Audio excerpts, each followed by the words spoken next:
todo mundo esperando, né? Porque já chegaram várias mensagens. Eu fiz uma brincadeira no início do programa para dizer que pauta a gente faria agora. E a gente vai falar tudo sobre carboidratos. Então segura, senta, pega um caderninho, anota, porque vai ser uma verdadeira aula, mais uma vez, com a doutora Andressa, que é endocrinologista. Seja bem-vinda. Você tá boa? Tô Beijo. ótima. Fala o seu sobrenome, que hoje não tá nem na ficha, porque eu sempre enrosco.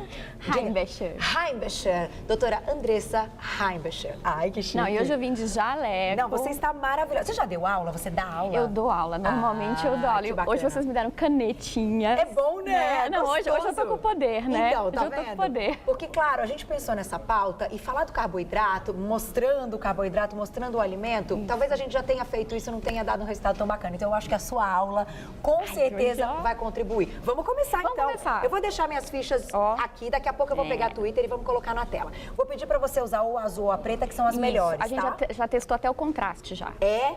Meninos, o lugar que tá aqui, a lousa tá bom pra vocês, tá tudo bem? Vamos ver se a gente fica bem aqui, então. Vou levantar pra não atrapalhar meus meninos, ó. Você quer ficar desse lado pra você melhor? Eu vou desse lado, do Carol. meu? É, porque então eu sou vem pra cá. canhota. A Não, gente ótimo, troca. sem problemas. Então vamos. Ó, meninos, eu posso virar só um pouquinho, senão não... Pronto, nós duas aqui. Deu certo? Ok. Doutora Andressa, vamos começar do começo. O que são, então, os carboidratos? Então vamos lá. Carboidratos são moléculas, Carol. Na verdade, a gente chama carboidratos de biomoléculas, porque elas são moléculas muito importantes para o nosso corpo. Certo. E são moléculas constituídas de carbono, hidrogênio e oxigênio. Certo. Então, para a gente desenhar, vai simplificar, são moléculas de carbono, hidrogênio e oxigênio. Isso aqui tá certo? é a molécula de carboidrato. Isso aqui é uma molécula de carboidrato. Claro que é mais complexo do que isso, mas aí, para simplificar, vai ficar assim. Ótimo. Ok? Tá. Como é que a gente organiza os carboidratos, Vamos tá? lá. São carboidratos, eles podem ser monossacarídeos, disacarídeos, ou oligosacarídeos, ou polissacarídeos. O que quer dizer isso? Imagina contas de colar. Então, como é que a gente vai dizer que são os carboidratos? Eles podem ser disacarídeos, eles podem ser oligosacarídeos e eles podem ser polissacarídeos, tá? Tá. Quanto maior a complexidade dos carboidratos. Então, por isso que aqui a gente chama de simples e aqui a gente vai chamando de complexos. Entendi. Então agora, vamos dar alguns exemplos, só para a gente entender quais são os simples que tem esta molécula e quais são os complexos. Perfeito. Então, por exemplo, os bem simples são a glicose, Tá. a lactose do leite. Lactose do leite, então, também é carboidrato simples. Também todos são carboidratos mais simples. Por quê? Porque eles têm menos moléculas, menos continhas de colar. Entendi. Tá? Conforme eles vão ganhando complexidade, eles vão ficando mais compridos. E aí a gente tem, por exemplo, o amido da batata, que ele é uma conta de colar bem comprida. Outra coisa que é um carboidrato complexo, celulose. Celulose. Aonde está a celulose? Basicamente nas fibras. Então, quanto mais complexo o carboidrato, mais difícil ele vai ser de ser digerido. Entendi. Então, quando a gente fala de carboidratos integrais, estamos falando dos carboidratos complexos. Porque eles têm celulose. Isso, exatamente. Aí é que tem uma pegadinha. Posso falar a pegadinha já? Diga. Então, vamos lá. O que acontece? Normalmente a gente fala assim, mas o índice glicêmico, que é a velocidade com que aumenta o açúcar no sangue, ele está relacionado com o tamanho do carboidrato? Depende, porque, por exemplo, o amido, ele é um carboidrato que ele é complexo, mas ele é facilmente quebrado. Vou mudar a cor da canetinha. Aqui, ó. Ele é facilmente digerido pelas enzimas do intestino. Tá. Então, eu vou mudar um pouquinho aqui a Pode coisa. mudar. Vamos para a próxima. Vamos para a próxima. Então, só para a gente retomar, não tem relação todas as vezes, só às vezes, o índice glicêmico com a complexidade do carboidrato. Vamos explicar índice glicêmico? Vamos. Então, vamos lá. Eu bolei um desenho bem legal para mostrar, então, para os nossos telespectadores. Então, o nosso intestino, ele é um tapete. Então, vamos desenhar aqui um tapete. Esse aqui é nosso intestino. Esse aqui é o nosso intestino, tá? Em cima do nosso intestino, a gente tem enzimas que são, na verdade, o que elas fazem? Elas digerem o alimento, tá?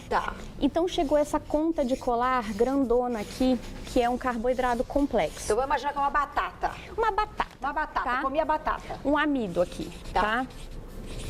A batata é a inglesa. A inglesa. Tá. Tá certo que ele já vai estar um pouco mais digerido, mas a gente vai ter enzimas aqui em cima, tá?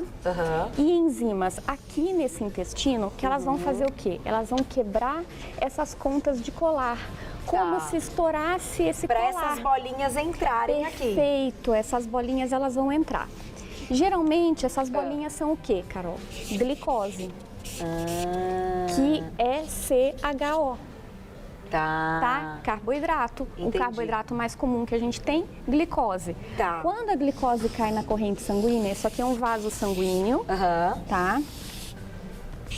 Foi pra cá. Então, glicose na corrente sanguínea. Isso, toda vez que ela sobe no sangue, a gente chama de quê? Índice glicêmico. O que é o índice glicêmico? É a velocidade com que a glicose sai do trato gastrointestinal e entra na corrente sanguínea. Perfeito. Quanto mais fibra a gente tem aqui, ou seja, mais carboidrato complexo de difícil absorção, mais lento fica a entrada dessa glicose na corrente sanguínea. Acabamos de explicar sobre o índice glicêmico. Me conta uma coisa.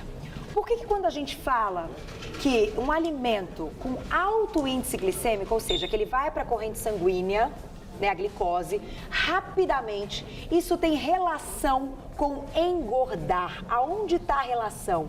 Índice glicêmico e gordura no corpo. Essa parte eu acho que é a mais adora? bonita. Então, eu adoro os médicos que gostam de explicar. A parte mais bonita, eu acho, do metabolismo, assim. É isso, eu queria, assim, eu acho muito interessante trazer. Então, vamos lá. Vamos lá. Então, lembra do intestino, tá? Certo. O nosso colar de contas, né? Que é a nossa glicose aqui sendo absorvido e caindo na corrente sanguínea. Perfeito? Perfeito. Muito bem.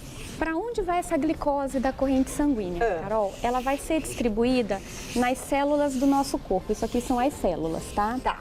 Se a gente lembrar da aula de ciências, né, tem o núcleo, né, e tem o citoplasma, bonitinho aqui. Quando a glicose entra na célula, ela não entra sozinha, né? Ela não simplesmente chega assim, célula, vamos lá, deixa eu entrar. Não. Ela tem que ter o hormônio chamado insulina, tá? Certo. O que a insulina faz? A insulina, ela abre a porta da célula para a glicose entrar. Certo. E essa glicose precisa entrar para que a gente tenha energia para cumprir as nossas atividades diárias. Perfeito. Então, vamos agora fazer o seguinte, a gente vai aumentar uma célula dessa para a gente poder entender o que acontece numa célula, por que o excesso de glicose, por que um alimento com alto índice glicêmico, ele faz a gente engordar, tá ok? Então, vamos lá, a gente vai aumentar uma célula dessa. Então tá, aqui tá uma célula do nosso corpo, grandona, tá? E aqui tá o núcleo, vamos botar assim, a gente aumentou, tá? Tá. E aqui tá o citoplasma. Muito bem, entrou essa glicose aqui, ela pode ser usada, essa glicose, para gerar o quê? Energia. Energia. Tá?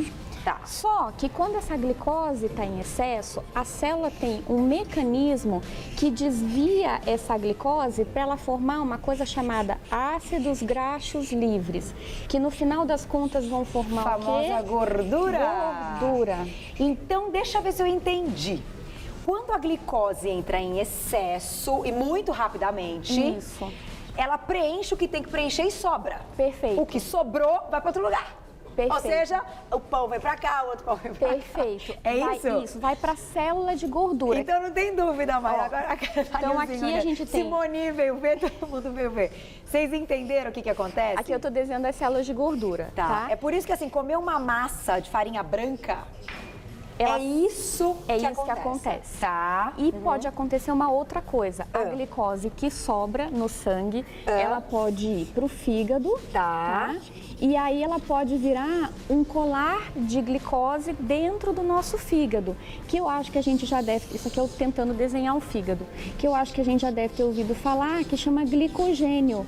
Que é o nosso estoque de glicose dentro do nosso fígado. E o que acontece quando existe esse estoque de glicose no fígado? Ele é um estoque de energia imediato para, por exemplo, um exercício que a gente use, uma atividade física que a gente precise, um jejum, as primeiras 12 horas de jejum. Então, na verdade, o nosso organismo, Carol, ele é muito sábio.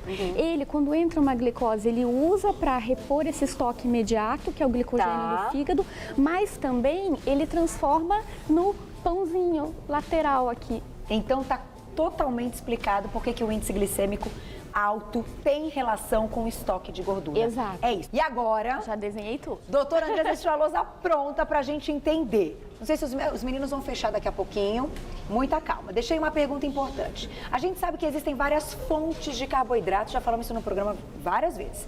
Arroz, macarrão, batata, o pão. Perfeito. E os legumes, então, a abobrinha, a abóbora, o próprio tomate também é um legume. Perfeito. Como é que a gente encara, entende a diferença entre eles e essa produção de energia? Então vamos lá, o que acontece? Pão, macarrão, coisas que tem farinha branca, eles são basicamente feitos de amido, que são os colares de, vamos dizer, para simplificar, glicose simples, rapidamente absorvível. Ok. Então, das 12 continhas de glicose, esse aqui é o nosso intestino, que a gente já desenhou, que é o nosso tapete, vão entrar quantas, Carol? 12. 12. Tá? Então, das 12 que estão no intestino, elas vão ser absorvidas 12. Ok. Quando a gente tem os legumes, a gente vai ter as fibras junto. E as fibras, como a celulose, as pectinas, elas não são absorvidas. Na verdade, a gente não digere, porque a gente não tem enzima para digerir as fibras. Por isso que a gente usa fibra muito na maioria das dietas, porque ela dá a sensação de saciedade, ela dá uma sensação de que tá cheio, uma sensação de alimentação. E ela não fica lá. E ela não fica lá. O organismo, ele não tem capacidade de quebrar essa fibra. Entendi. E aí o que acontece? Entram 12, mas quantas são realmente absorvidas? 4. Interessante. Entendeu? Entendi. Aí o que acontece? Se a gente considera que 1 grama de carboidrato tem 4 calorias, vamos só fazer uma brincadeira aqui, na verdade. Se cada bolinha for 1 grama, aqui entraram 12 gramas. Aqui entraram 4 gramas. Ou seja, aqui bem menos calorias, além de tudo. Então, a ideia é que você coloque fibra para estimular a saciedade, mas que também você coloque fibra para você comer menos, no final das contas, valor calórico de carboidrato. Então agora uma pergunta que não quer calar, essa história. Tirar o carboidrato da noite, funciona, é bacana ou não? Quando a gente pensa nesse quadro, ou por exemplo, ao invés de comer um arroz, um macarrão, comer um legume. Perfeito, é isso? É essa a ideia. Eu não aconselho tirar o carboidrato da noite, Carol. Por quê? Porque o nosso corpo, ele precisa de energia. Vamos pro próximo. Então vocês estão entendendo? É um passo a passo pra gente construir um pensamento. Então, Gostei disso. O que acontece?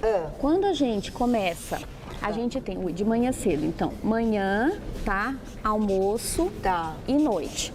O nosso corpo, ele vai estar o tempo todo precisando de energia. Certo. O tempo todo, tá? Quando a gente vai alguns períodos a gente vai precisar mais. Por exemplo, se eu faço atividade física no período da tarde, eu vou precisar de um aporte maior de energia aqui no período da tarde, ok? Claro que no período da noite eu vou precisar de menos energia porque eu vou estar dormindo, mas eu preciso de uma certa quantidade de energia para manter o meu corpo. Certo. Se eu tiro o carboidrato da noite, o que acontece? Eu vou acabar usando uma quantidade de estoque de gordura, só que demora um certo período para essa adaptação acontecer. E muitas vezes a gente precisa do carboidrato para começar a queimar gordura. Então eu não acho interessante a gente tirar totalmente o carboidrato da noite. O que a gente pode usar? Os carboidratos complexos. Por quê? Porque aí a gente limita o aumento da glicose, ou seja, a glicose ela vai entrar mais lentamente, a gente não perde a energia e com isso a gente fica saciado. Por quê? Porque entrou fibra. Agora, quais são então esses complexos? Vamos dar exemplo agora nos alimentos, vamos lá. Então vamos lá, o que a gente pode botar? Os legumes, a gente pode colocar os integrais. Então todos os integrais, pode ser pão integral, pode ser arroz integral, pode ser macarrão integral. A gente pode colocar aveia, linhaça, a gente pode, por exemplo, fazer um mingauzinho de aveia. Por que não? Porque a aveia também é carboidrato e também tem baixo índice glicêmico. Exatamente. Agora, doutora, a quantidade desse carboidrato, eu acho que é uma confusão. Claro que a gente está falando aqui, gente, numa pauta e cada um precisa saber a sua quantidade. Uma vez você deu uma continha aqui, muito legal de caloria. Vou dar um recado e você refaz. Então, ó, essa conta, anota, porque às vezes a gente esquece. Gente, contar caloria não é ruim. Ajuda muito. Vou dizer para vocês, nos últimos meses eu emagreci o que eu queria e tudo mais. contando, tendo noção de caloria. Ajuda muito, porque você conta, você sabe que você chegou ali, já foram tantas. Você fala, só sobrou isso? Só. Não se sabote, você entendeu? Você tem a conta. Quando você tem a conta da energia. Você começa, aqui. não, mas um pouquinho não vai. E isso que acrescenta é o que faz ali o pneuzinho e o quilo que você não consegue tirar. Vamos entender, então, como o nosso dia é dividido e o gasto calórico e o que a gente precisa no dia de calorias. Então, o que acontece? Metade das calorias do dia, Carol, elas vão ser carboidratos. Por quê? Porque carboidrato é nossa energia de uso imediato, de uso mais rápido. Tá. Então, a gente sabe que mais ou menos 50% da dieta, tem séries que falam em torno de 55%, mas em torno de 50%, para facilitar, são carboidratos. Certo. Mais ou menos 30% da dieta vai ser em torno de gordura, 30% de gordura e 20% de proteína. Ah, é? Proteína é um pouquinho menos que gordura. É um pouquinho menos que gordura. Tá. Claro que as dietas, o que elas tentam fazer? Elas tentam transformar essa quantidade de carboidrato, a gente tenta trazer para aumentar a quantidade de proteína. Por quê? Porque existe uma ideia de que as proteínas que são constituídas de um tijolinho chamado aminoácido, quanto mais aminoácido, mais saciedade. Tá. E é por isso que a ideia das dietas sem carboidrato tem ganhado tanta força nos últimos anos. E mais utilização da gordura do pãozinho. Entendi, ou seja, não entrou Entendeu? carboidrato, ele tem que achar uma energia, ele acha energia na Perfeito, gordura. da gordura. Mas isso não é bacana a longo E prazo. isso a gente já conversou na outra participação, que na verdade a longo prazo a gente sabe que a gente não consegue manter e que a gente precisa ter algumas reposições de vitamina, a pessoa pode ficar mais cansada, então a gente tem que ter um pouco de cuidado. Eu não acho que é vantagem, eu acho que de repente com uma orientação médica por um período bem curto para você conseguir ali um avanço na perda de peso, Sempre com legal. orientação Sempre médica. com orientação médica. Aí o que acontece? Olha só, cada grama de carboidrato tem 4 calorias, cada Certo. grama de gordura 9, cada grama de proteína 4 calorias também, tá? E isso a gente tem que ter mais ou menos uma ideia na cabeça só para saber que gordura é mais calórico do que proteína e carboidrato. Perfeito. Ok? Tranquilo. O que a gente tem agora isso aqui? Isso aqui que eu acho bacana. Então, olha só. Se a pessoa está acima do peso e quer emagrecer, a dieta ela tem que partir de 20 calorias aproximadamente. Isso aqui eu sempre falo assim, gente, é uma regra geral. Na verdade, sempre é bom consultar um endócrino ou um nutricionista para fazer uma adequação dessa conta. Mas na via de regra, 20 calorias por quilo de peso. Então, vamos lá. Uma pessoa, escolhe um dos câmeras, Carol. Ai, fofos, quem? Deixa eu ver. O Chico gosta de malhar, o Chico... Quanto o Chico pesa? Quanto o Chico pesa? 85 quilos. Então vamos lá. Ai, para facilitar a conta, vamos botar 80. Vamos botar 80. Chico, te tiramos 5 quilos. Então, assim, o Chico tem 80 quilos. Se o Chico quer emagrecer, ele tem que fazer uma dieta com 20 calorias por quilo de peso de Chico. De Chico, peso de Chico é ótimo. Mas então, vamos lá. 1.600 calorias. Então, o Chico tem que começar com uma dieta em torno de 1.600 calorias. Perfeito. Para ele começar a perder peso. Entendi. E como é que essa dieta corretamente tem que ser dividida? Nesse triângulo aqui. 50% de carboidrato, 30% de gordura e 20% de proteína. Para que a pessoa emagreça e não fique desnutrida. Perfeito. Porque, gente, fazer dieta é uma coisa, ficar desnutrida é outra. Emagrece um monte, não consegue andar, não consegue fazer atividade física, não consegue trabalhar, tá com dor de cabeça o dia inteiro. Aí já não é legal, aí não é vantagem. Perfeito. Né? Perfeito. Então tem que usar isto e isto. Exato, é mais ou menos essa ideia. Agora, se a pessoa é magra e quer manter, é em torno de 30 a 35 calorias por quilo que ela precisa comer. Então, por isso que a gente precisa ter mais ou menos essa ideia da conta do valor calórico do que você está comendo. Porque não adianta, por exemplo, a pessoa emagrece. Ótimo, ela está nessa coisa de comer 1.600 calorias, mas e se ela emagreceu e chegou nos 70 quilos?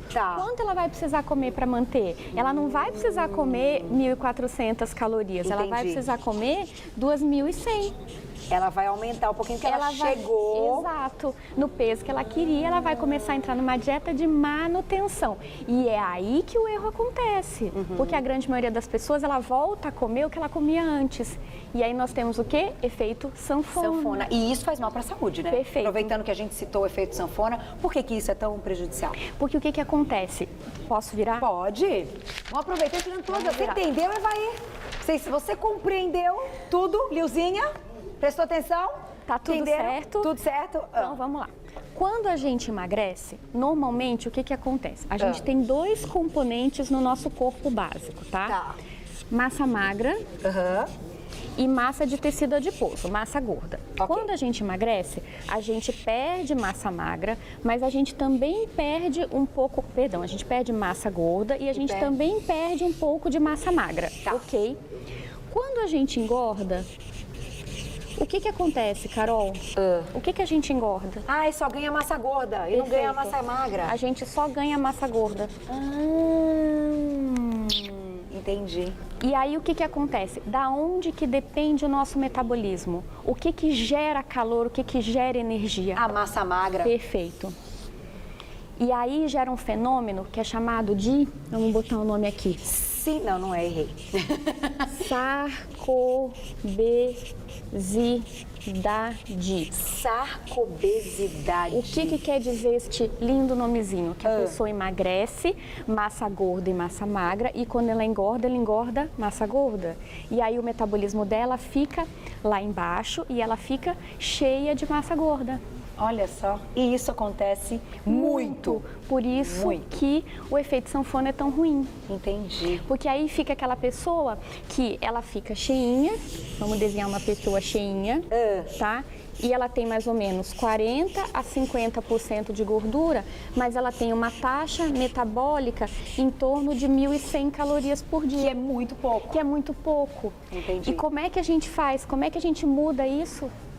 Fazendo tudo de novo que você explicou desde o início. Fazendo tudo de novo e fazendo exercício. Ah, boa. Vamos fechar com a atividade física. Como é que a gente está de tempo, Nininha? Porque eu vou embora. Então, eu vou fechar com a atividade física. Quando a gente põe atividade física no dia, é legal consumir o carboidrato antes para a gente ter essa energia. Perfeito. Como você explicou, a gente entendeu essa relação de energia. Precisa de energia para conseguir malhar. Primeiro passo. Agora, como a gente calcula essa caloria? A gente pode aumentar um pouquinho a caloria consumida no dia? Pode sim, pode sim. Então vamos lá. Como é que a gente precisa? O que a gente precisa para começar a se exercitar? Então vamos lá. Eu vou desenhar aqui uma célula muscular, tá? Tá. Isso aqui... Adoro os desenhos da doutora Andressa. Olha, Carol, eu vou dizer uma coisa. Você desenvolveu uma técnica para ensinar. Eu desenvolvi uma técnica, porque assim, a gente vai falando, a gente vai simplificando. Tá. O que acontece? A gente tem gordura dentro do músculo, tá? Tá. E a gente também tem aquele mesmo glicogênio que eu falei lá no início, que fica no fígado, a gente também tem esse glicogênio dentro do músculo, tá? Muito bem. Então tá, imagina ali o bíceps, o músculo do bíceps. Ai, Imagina o bíceps. Vamos botar o bíceps assim? Imagina o bíceps, Põe que é o mais bíceps fácil. aqui, ó, Carol. O assim, meu pessoal tá vê, ó. crescendo, eles estão Viu? malhando, vocês estão... Ó, Muito tô bom. ficando com o bíceps legal, cara do Chico. Então a Carol começou a treinar. Então tá, bíceps. A primeira reserva de energia que vai embora, energia, é o glicogênio que está dentro do músculo. Certo. Tá? Depois, a gente quer queimar o quê? A gente quer queimar essa gordura que está no músculo e a gente quer queimar a gordura que está fora, em qualquer outro lugar do corpo. Tá legal. Como é que a gente faz? Para a gente queimar essa gordura, a gente sabe que a gente precisa ter um pouquinho de glicose. Tá. Senão essa gordura não sai, porque ela precisa de energia para sair da célula. Então é uma burrice treinar sem comer carboidrato antes. Não, não pode. A ideia, o que é? É que você... esse glicogênio muscular, ele é queimado super rápido. A gente sabe que esse estoque de glicogênio muscular, dependendo da atividade 10 física, minutos. 10 minutos, 5 minutos, às vezes, se é uma atividade de endurance, que é uma atividade de resistência, às vezes é muito, muito rápido. O que a gente precisa? Para tirar essa gordura da célula de gordura, que ela fica numa gota de gordura, geralmente a gente vai precisar de glicose. Ela não sai de graça. E aí, o que acontece? Se não tem glicose, ela não sai de forma adequada. Entendi. E aí, o que acontece? Não acontece a queima calórica que a gente precisa. Entendi. Pode se matar de fazer o exercício, mas não consegue perder a gordura. Não consegue perder no potencial que deveria perder. Então, pra gente fechar, já tô me dando tchau. Gente, é fascinante esse assunto, doutora. Eu adoro. Pra fechar, se aqui a gente queime mais ou menos 10 minutos, essa gordurinha daqui, mais uma meia hora e o resto mais uns 15, tem que fazer uma hora de exercício? Tem que fazer Esse é o raciocínio? pelo menos uns 40 minutos de exercício. Porque eu queria chegar nisso. Porque não adianta a gente falar, come isso, come aquilo e faz 15 minutos. Sim, não. Não dá. Pelo menos uns 40 minutos. Quer perder peso, 40 minutos de atividade física. Pelo menos com todo... Gente, foi um raciocínio, presta atenção. Começou no pãozinho do Evaí, do meu carboidrato, aí a gente pulou aqui. Ó, o carboidrato aqui. Vocês viram, foi uma aula, você a conta explicou. de colar. Vocês é um ciclo, é um negócio que precisa construir uma linha de pensamento, mas eu acho que ficou muito claro. Doutora Andressa, mais uma vez. Eu que agradeço. Muito obrigada, é uma simpatia. Claro que você volta, porque a gente adora. E Posso falar meu Face? Diga o seu Face, que eu sei que tem os textos muito legais. O Face é o Endocrinologia em Dia e é feito com muito carinho e a gente queria compartilhar, porque eu acho que compartilhar informação é compartilhar qualidade, né? Compartilhar, eu acho que é a nossa função, né? A nossa função, eu acho que é justamente essa, né? Você está certíssimo. Quanto mais a gente conseguir compartilhar informação, mais a gente é útil para a sociedade e para o planeta. Acho que é essa a ideia. É uma graça, né? Além de tudo, linda. Obrigada mais uma vez. Prazer te receber. Olha, ficou claro. Só não entendeu quem não prestou atenção, porque, olha, a linha de pensamento foi perfeita. Muito obrigada. Obrigada mais uma vez. Carol. Volte logo. Volto. Que a gente adora a sua participação. Até a